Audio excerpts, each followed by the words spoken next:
I heard one person was telling me that Sufis are tolerant people. They tolerate everything. These spiritual people can tolerate. I said, tolerance is not enough. You can tolerate people to a certain extent, but the most important is to tolerance and acceptance. You have to accept them with their, whatever they are, you have to accept, tolerate them and accept them. Not only tolerate them and later do not accept them and say, no, they are wrong, I am tolerating only because I'm feeling that I have to build bridges with them. No, that's not enough. It's not enough to build bridges between communities. Is to accept their presence and their existence. As you are accepting your presence and your existence, you have to accept the presence and the existence of other people. And that's why the candle is accepting to be tolerant and accepting to be burned, to give light for us. And you'll see after a while that disappear completely and nothing will be left. Means it will exhaust itself for the benefit of others. That is spirituality. Spirituality is to exhaust yourself by carrying the others' difficulties and give them what you can offer for them in order to make them to live in peace and happiness.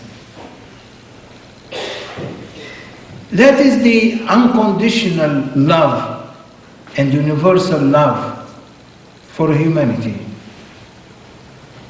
One time they invited me to give a speech in a huge library, bookstore in California.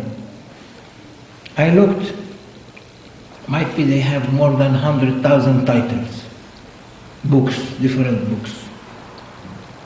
And I looked at these books. Every writer, author has a book. Thousands and thousands of authors.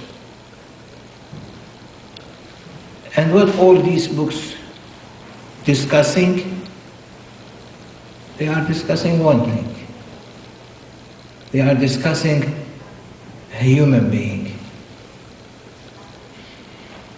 All these books, all these knowledges that this whole universe is built up on is human being. How to make a human being happy and relaxed. All this technology today, from scientific, medical technology to computer technology, to different kind of spaceship, and to study the environment, to study the warming up of the globe, to make this whole universe as a global village, is for what? It's for a human being. Means then the major focal point for us to understand is the importance of a human being to be not to be disturbed, to be living in peace on this Mother Earth. And this is the message that Islam came with. This is the message that Christianity came with. This is the message that Judaism came with.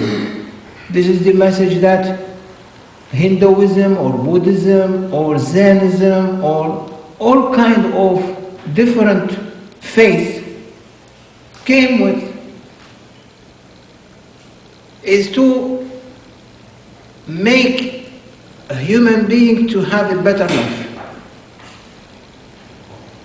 And not only a better life, to be enlightened, to find his his reality, to find the reality that he is existing for.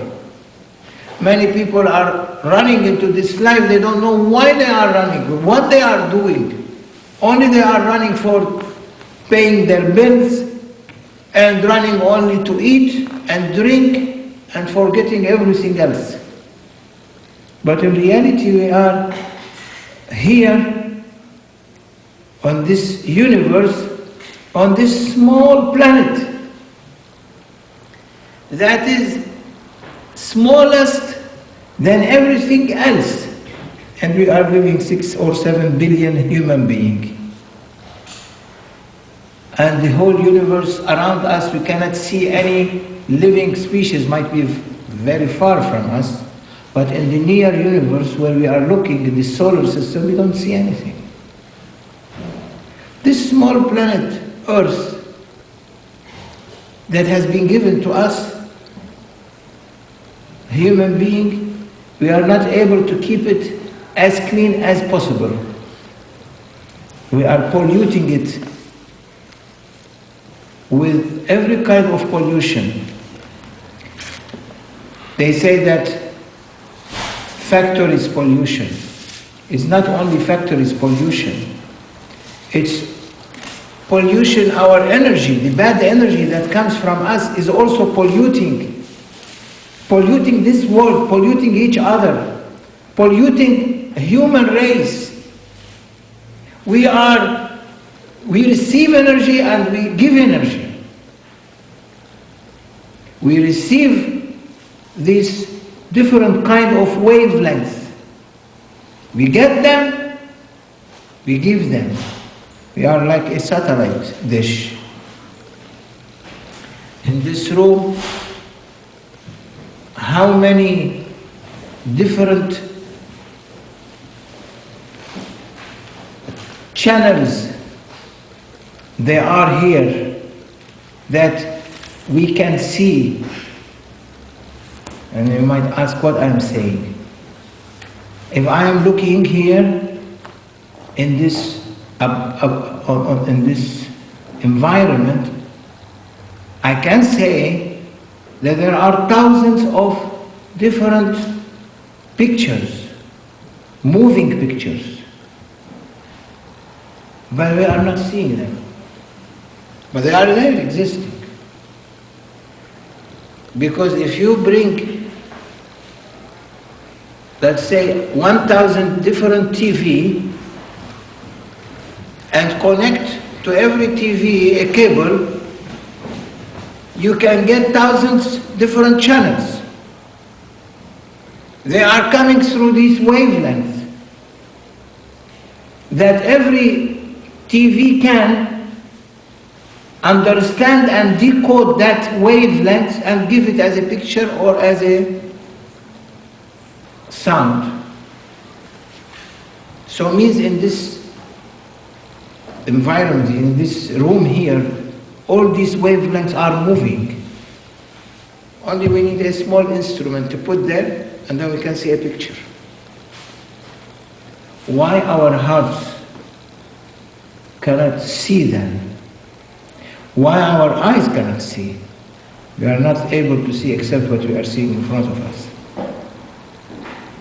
A TV is being invented by a human being, but the heart and the human being is being created by God, which is better.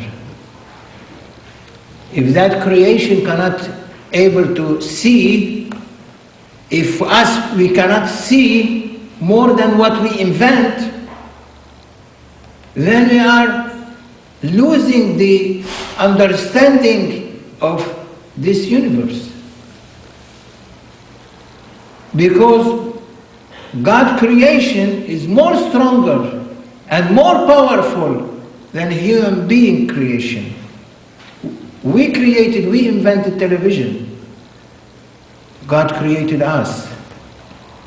So it means we were being given a spiritual power, that through that spiritual power you can see, you can hear what people cannot see, what people cannot hear, for some certain spiritual healers.